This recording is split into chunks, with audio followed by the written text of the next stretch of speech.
Okay, hi everyone, and congratulations on finishing the 2025 economics. Um, I hope you are happy, like I am after seeing that paper. I pretty much feel it was a perfect balance between students who know the course from chapter 1 to 18. There was nothing left. There was nothing left out on the paper at all. You really need to know all of the course. Nice balance between micro and macro, which the chief examiner got perfectly well this year. So there wasn't any leaning towards one side or the other. Um, Paper overall, I feel was like the papers I've been listening to since the start of Leaving Cert, relatively predictable, but a few tricky questions here and there which might have caught students.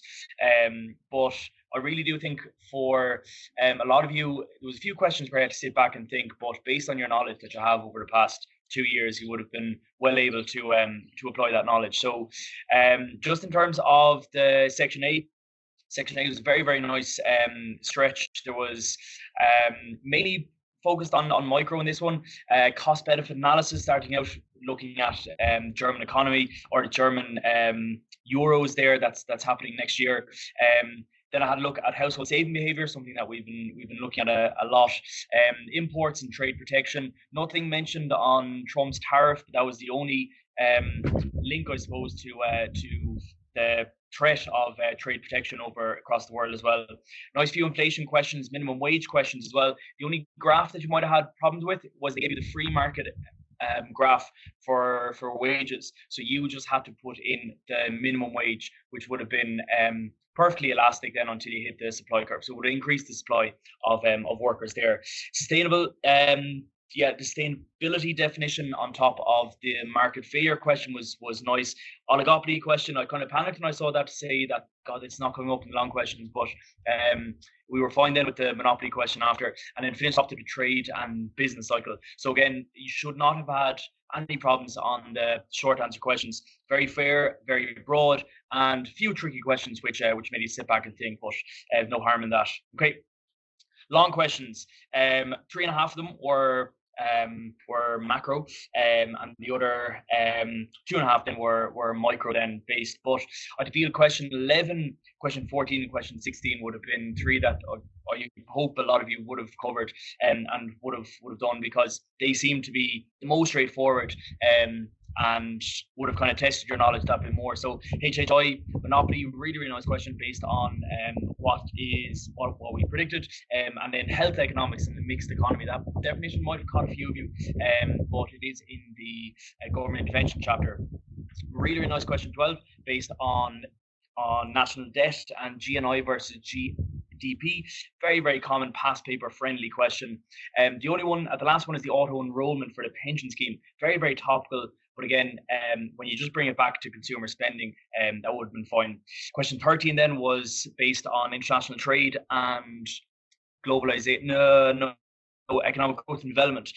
So that was simply just looking at the ODA and how we would give foreign aid to countries, how that impacts those and how it impacts us. Competitiveness or the comparative advantage definition might have caught a few of you, but again, it's a question that has come up before, so again, past paper friendly definition. 14 then, question looking at online shopping. Really, really nice question on how advances in technology have influenced either farming or fitness. Now you can just bring that back to your own life. So farming using drones to check on crops, and sport and fitness using smartwatches to track your calories, track your steps, anything like that, apps to track your food from day to day. Really, really nice one, and very, very topical for young students. Demand and supply, PED, could not have been nicer, along with the full employment definition, which was third year in a row for that.